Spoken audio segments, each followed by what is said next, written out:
하나님 말씀은 전도서 5장 말씀을 봉독하겠습니다.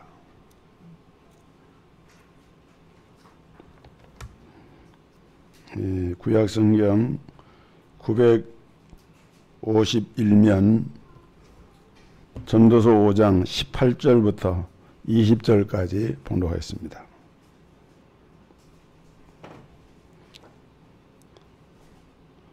(951면) 전도서 5장 18절입니다. 사람이 하나님의 주신 바 그 일평생에 먹고 마시며 해 아래에서 수고하는 모든 수고 중에서 낙을 누리는 것이 선하고 아름다움을 내가 보았나니 이것이 그의 분복이로다. 어떤 사람에게든지 하나님의 재물과 부여를 주사 능히 누리게 하시며 분복을 받아 수고함으로 즐거워하게 하신 것은 하나님의 선물이라. 저는 그 생명의 날을 깊이 관념치 아니하리니 이는 하나님이 저의 마음에 기뻐하는 것으로 응하심이니라. 아멘.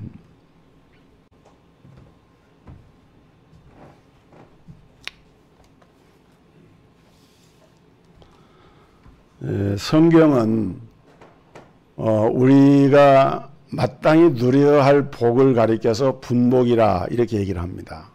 분복, 할당된 복, 분여된 복이라는 뜻이죠. 하나님이 각자에게 우리 인생에게 복을 이렇게 할당해서 주신 거예요.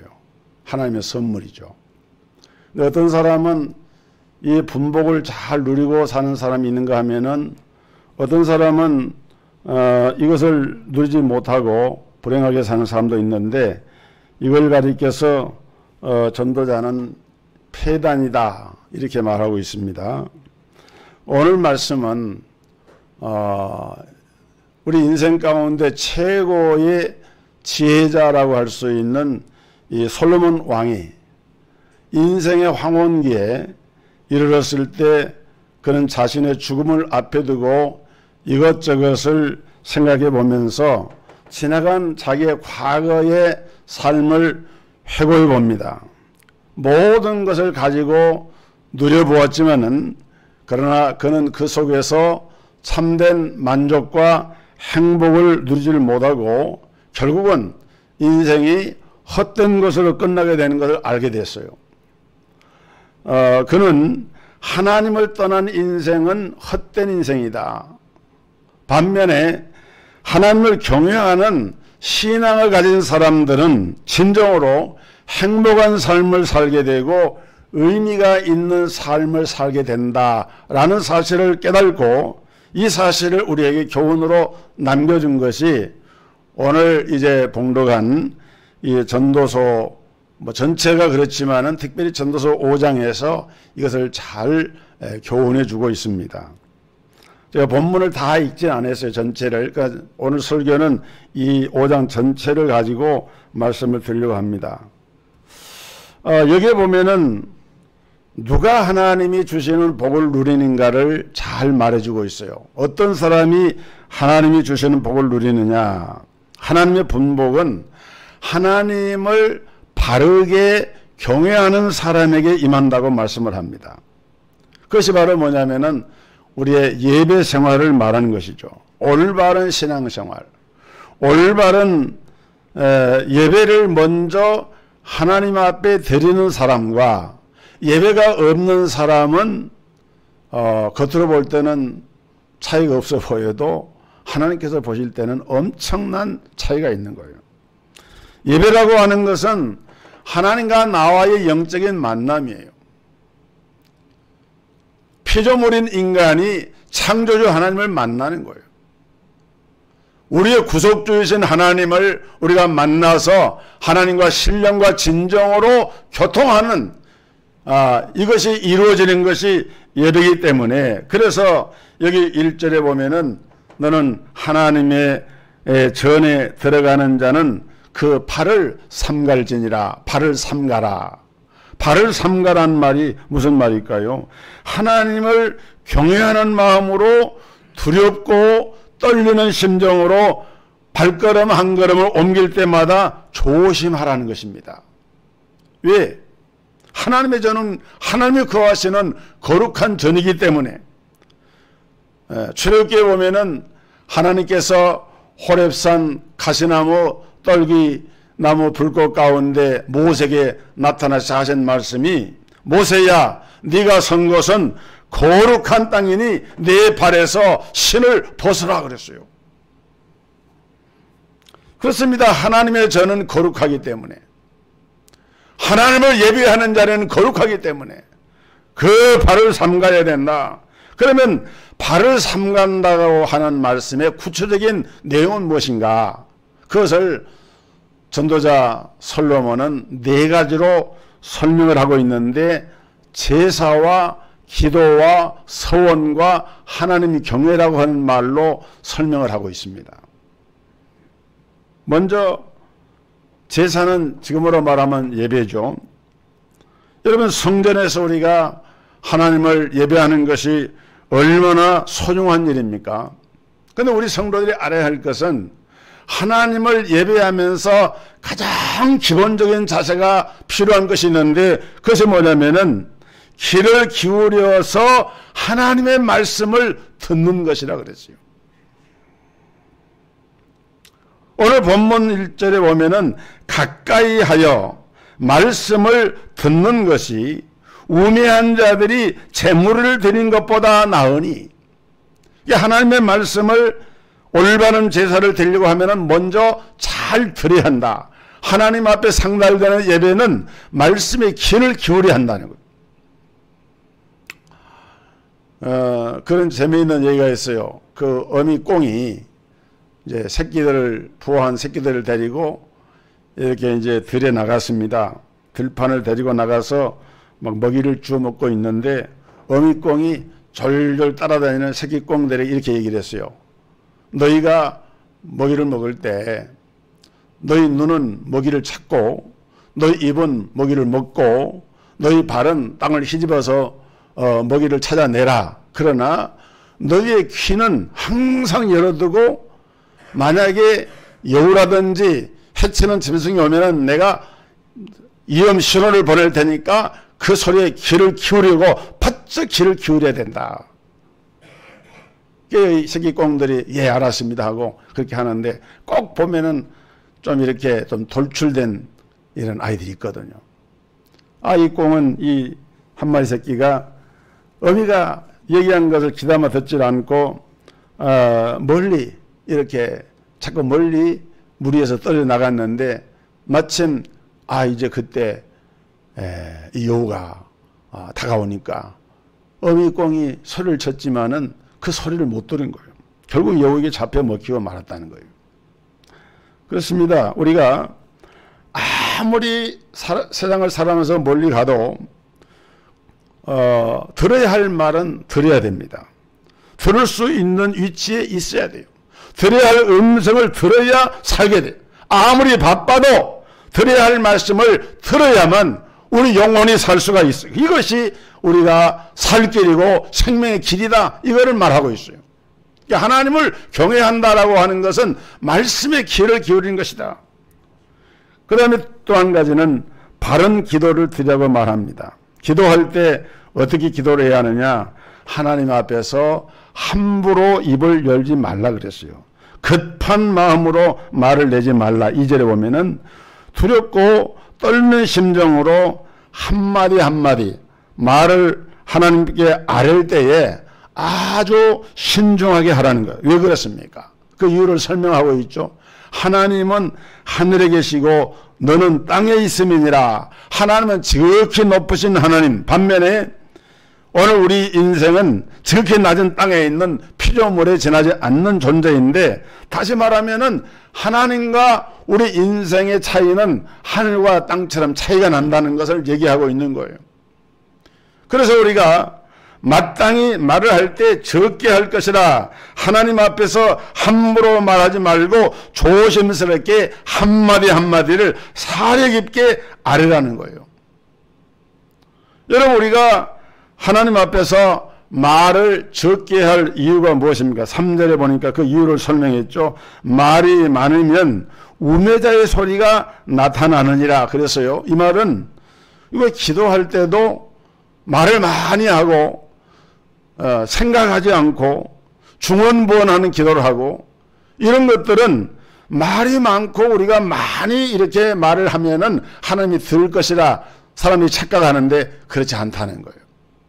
정말 기도할 때 예수님 말씀하신 대로 이방인과 같이 중언부언하지 말라. 저희는 말을 많이 하여야 들으실 줄 생각하느니라. 그러니까 하나님 앞에 기도할 때에도 그 말을 얼마나 많이 얼마나 길게 하느냐가 중요한 것이 아니고 그 말씀을 아뢰는 기도하는 중심이 깊이가 그 마음이 얼마나 중요한가를 강조한 거예요.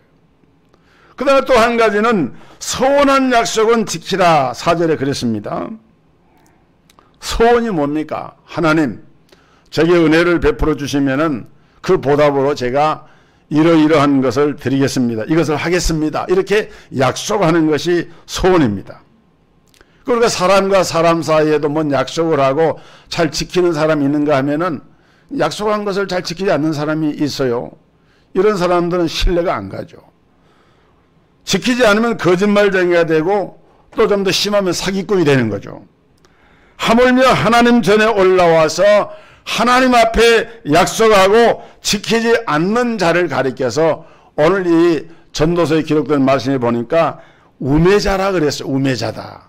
우매자라고 하는 말은 아주 어리석고 우둔한 자란 말이거든요.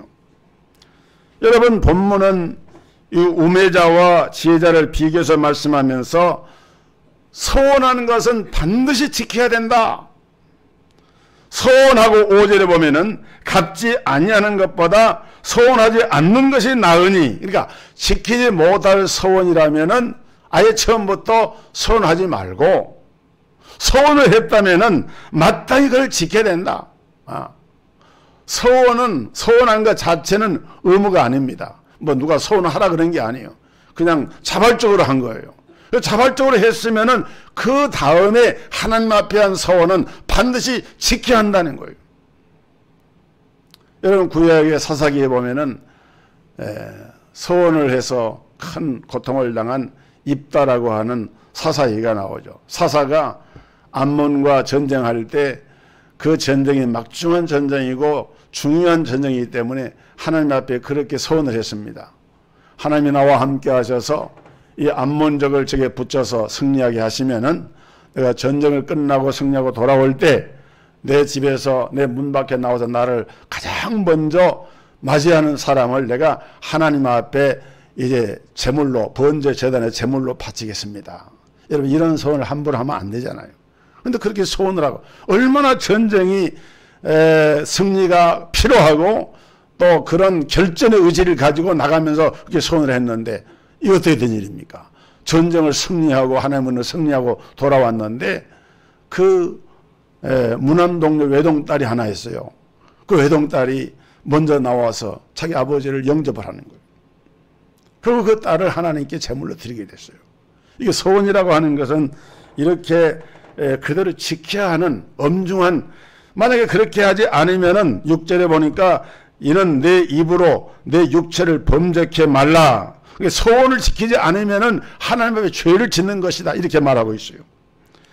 그러면서 4절에 네 번째 보면은 너는 하나님을 경외할지니라. 하나님을 예배하고 하나님께 바른 기도를 드리고 하나님께 소원한 것을 갚고 여호와를 바르게 경외하는 것, 이런 자에게 무슨 은혜가 임해요? 하나님이 주시는 분복이 임한다. 그리고 하나님이 주시는 분복을 누리려고 하면은 우리가 가지고 있는 이 잘못된 편견이 있는데 이 편견을 버려야 한다라고 말씀을 합니다. 여러분 전도서 기자는 아름다운 분복을 받지 못하는 자들이 있다고 말씀을 하는데 해 아래 인생이 아무리 수고를 해도 복을 받지 못하는 거예요. 그 이유가 어디 있느냐? 해 아래 있는 인생이 있는 곳마다 학대가 있고 불의가 있고 부정이 있고 착취가 있다. 이것을 알고 이 분복을 누리려고 하면은 자기의 소유에 대해서 너무너무 집착하지 않는 것이 좋다. 그것이 10절에서 17절까지 기록된 말씀의 내용입니다. 그러면서 솔로몬은 이 재물에 대한, 부에 대한 잘못된 편견을 4가지로 지적을 했습니다. 첫째 편견은 뭐냐? 재물이 우리에게 만족을 준다고 생각한다는 거예요. 이건 잘못된 편견이다. 10절에 보면은 은을 사랑하는 자는 은으로 만족함이 없고 풍부를 사랑하는 자는 소득으로 만족함이 없나니 이것도 헛되도다. 두 번째 편견은 세상 사람들이 물질이 있으면은 그것이 모든 문제를 다 해결해 줄 것이라고 생각하는데 이것도 잘못된 편견이라는 거예요. 11절에 뭐라고 말합니까? 재산이 더하면 먹는 자도 더하나니 그 소유주가 눈으로 보는 이에게 무엇이 유익하랴. 그러니까 재물이 더해가면은 먹는 식솔도 늘어나고 재물이 많아지면은 세금도 더 많이 내야 되고 재물을 지키려고 하니까 도적이 와서 구멍을 뚫을까 걱정도 더 하게 되고 또 자식들의 유산을 어떻게 줄까 하다가 자식들의 분란이 일어나기도 하고 결코 재물 많은 것이 이것이 인생에게 정말 복이냐? 무조건 재물이 있으면은 인생의 모든 문제를 해결할 수 있으리라고 생각하는데 사실은 그렇지 않다는 거예요. 세 번째 편견은 재물이 마음에 평안을 주리라 라고 사람들을 생각하는데 이것도 편견이고 착각이다라고 말하고 있습니다. 12절에 노동자는 많이 먹는 것이 많든지 적든지 잠을 달게 자거니와 부자는 배부름으로 자지 못하느니라 그랬어요. 노동자는 가난해서 먹을 것도 변변치 않고 많이 먹지도 못해요. 근데 밤에는 잠을 잘 자는데 부자는 돈이 많았고 잘 먹고 누가 이 두 사람 가운데 잠을 더 잘 자고 평안하느냐. 부자는 오히려 잠을 못 자는데 가난한 노동자가 오히려 더 잠을 깊이 자고 걱정이 없이 잠을 잔다. 이걸 100% 다 똑같은 사람이 적용하기 어렵겠지만은 일반적으로 그렇다는 거예요. 그다음 네 번째 편견은 재물이 안전을 제공한다고 생각한다는 것입니다. 이것도 큰 폐단이다. 13절에 내가 해 아래서 큰 폐단되는 것을 보았나니 곧 소유주가 재물을 자기에게 해가 되도록 지키는 것이라. 재물 때문에 안전해지는 것이 아니라 오히려 재물 때문에 더 많은 문제가 일어나게 되고 또 14절에 보면은 그 재물이 재난을 인하여 패하나니 비록 아들을 낳았으나 그 손에 아무것도 없느니라. 여러분 재물을 가지고 내 소유라고 생각을 하고 했지만은 나중에 보니까 자녀에게 유산을 상속하려고 하는데 아무것도 없다는 거예요. 이게 현실이다. 또 15절에 제가 모태에서 벌거 나왔은즉 그 나온 대로 돌아가고 수고하여 얻은 것을 아무것도 손에 가지고 가지 못하리니 16절에 이것도 폐단이라 어떻게 왔든지 그대로 가리니 바람을 잡으려는 수고가 저에게 무엇이 유익하랴.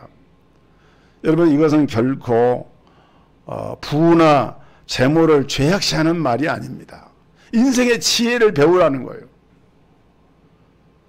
솔로몬이 엄청난 부를 가졌고 부귀 영화를 누렸던 사람이지만은 자기가 인생을 돌아보면서 돌이켜보니까 내가 해 아래에서 바람을 잡으려는 것처럼 헛된 것에서 달려왔구나 라고 하면서 그 지혜를 지금 후세대에게 전달하고 있는 거예요.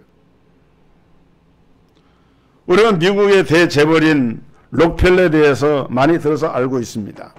이 록펠러는 당대 세계에서 제일 가는 부자였어요. 재벌이었어요. 그는 53세가 됐을 때 그야말로 억만장자가 됐습니다. 지금 21세기에 세계적인 부자들이 많이 있는데 그런 사람들 부자보다도 그 절대량에 있어서 상대적으로 더 큰 부자였어요. 그것이 록펠러였습니다. 이 록펠러는 그 당시 돈으로 한 주에 100만 달러를 이렇게 벌었다 그래요. 100만 달러면은 엄청난 돈이죠.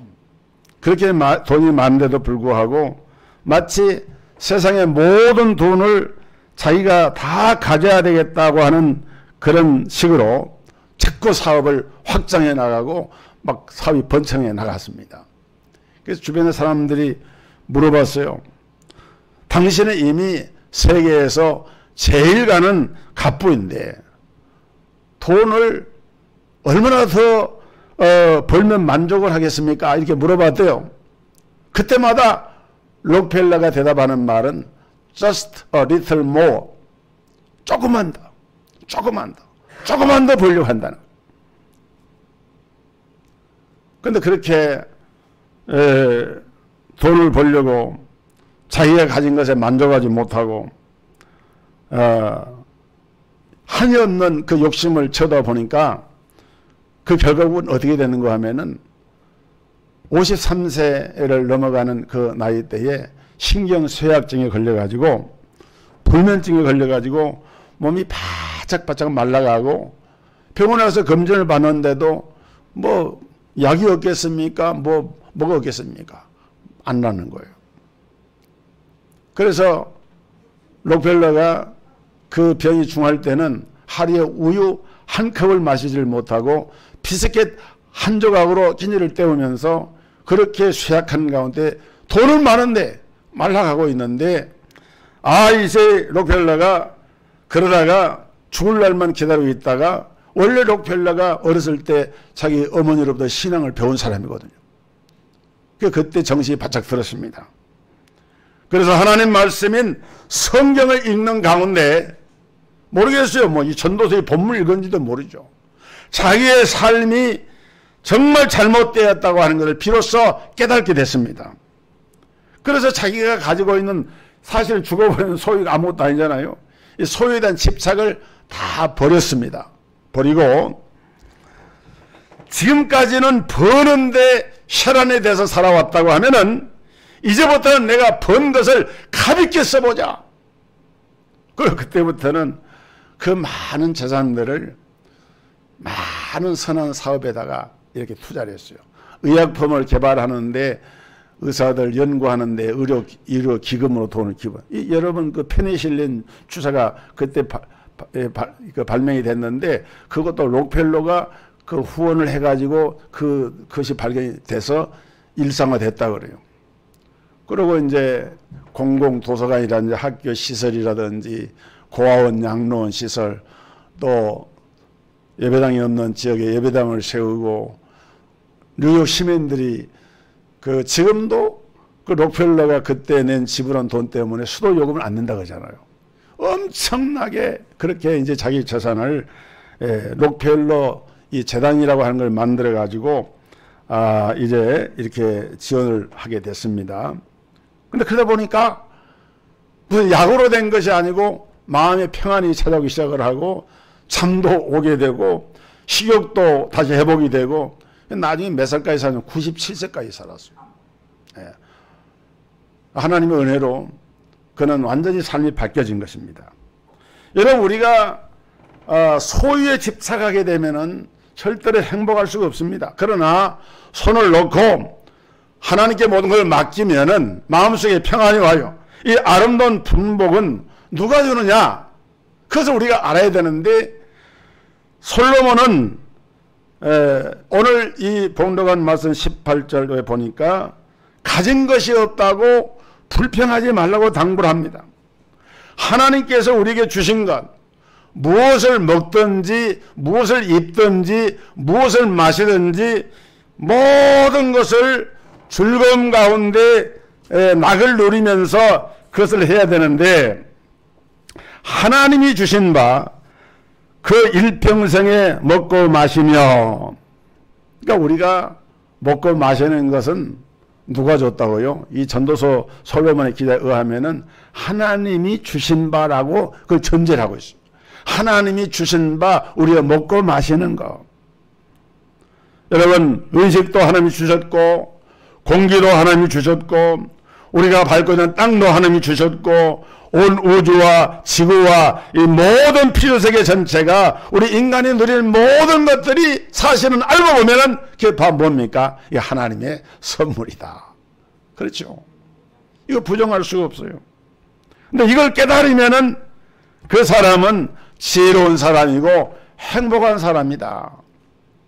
공기를 마시면서도 요즘은 뭐 지금 우리가 예배 때문에 마스크를 지금도 쓰고 계시지만은 밖에 나가서 이렇게 시원한 공기도 이렇게 마시면서 얼마나 그 공기 녹음의 향기가 좋습니까? 그런 거 보면서 그 하나님의 은혜를 깨닫는 거예요. 야, 정말 이 햇살과 이 아름다운 세상을 하나님 우리에게 주셨으니 얼마나 감사한가.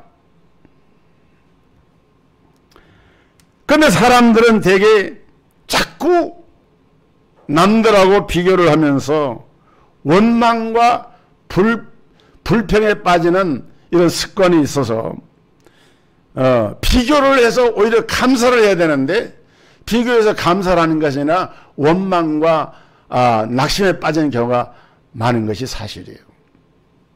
어떤 남편이 공무원인 여성이 있었는데 남편이 공무원 생활을 10년이 되도록 진급도 못하고 뭐 겨우 이제 먹고 사는 생활 정도는 하지만은 보면은 그저 이렇게 사는 것이 인생이겠거니 하면서 뭐 월급 외에는 다른 수입이 부수입이 없으니까 자녀들 교육을 시키고 그러면서 살아가는데 한 번은 이제 여고 동창 친구가 있는데 그 친구 집에 놀러 갔습니다. 놀러 갔는데 그 집에 가보니까 사는 게 자기하고 다른 거예요. 하고 있는 집안의 가구며 살림이며 그 집이며 입고 있는 옷이며 너무 달라요. 그런데 그 남편도 공무원이야. 무슨 고급 공무원도 아니에요. 자기 남편하고 비슷해. 그런데 이 여자는 어떻게 이렇게 잘 사나. 그래서 이제 참 그때 이렇게 같이 만나가 집에 돌아와서 괜히 비교가 되니까 저 기분도 안 좋고 왜 하나님께 불평하는지 모르겠다고 이렇게 하면서 이제 불평하는 마음을 이렇게 가지고 살고 있는데 그로부터 몇 달 후에 친구한테 연락이 왔어요. 그 친구가 전화가 왔습니다. 어떻게 하면 좋으냐? 왜 그러냐 그랬더니 자기 남편이 감옥에 갔다는 거예요. 알고 보니까 뇌물을 받고 부수입을 받아들여서 그렇게 좀 이렇게 남들보다 잘 살았는데 그게 이제 발각이 나가지고 결국은 직장도 잃게 되고 감옥에 생활하게 되는 그런 얘기를 듣게 됐어요. 그때 이 아내가 하나님은 절대 공평하신 하나님이구나. 그러면서 다시 자기의 마음의 평정을 찾게 됐다는 겁니다. 여러분 자기 인생을 보잘것없는 것을 생각을 하고 상대적으로 자기보다 좀 경제 여건이 낮고 생활 환경이 좋은 사람들 보고 이게 부러워하는 것은 각자가 분복이 있는 거예요. 하나님이 그 사람에게 그런 분복을 주셨고 나에게 그런 분복을 주신 거예요. 그러니까 이 하나님께서 이렇게 분복을 주신 것을 우리가 알고 무엇이 하나님 주신 분복인가를 바로 깨달아야 한다는 거예요. 무엇이 하나님 주신 분복이냐? 18절에 보니까 수고 중에서 낙을 누리는 것은 선하고 아름다운 하나님의 분복이다. 이렇게 말하고 있습니다. 여러분 여기서 강조하는 말이 수고 중에서 그냥 낙을 누리는 게 아니고 그냥 부여를 누리는 게 아니고 해 아래서 수고하는 모든 수고 중에서 낙을 누리는 것이 선하고 아름다움을 내가 보았나니 이것이 그의 분복이로다. 일하는 사람에게는 즐거움이 있어요.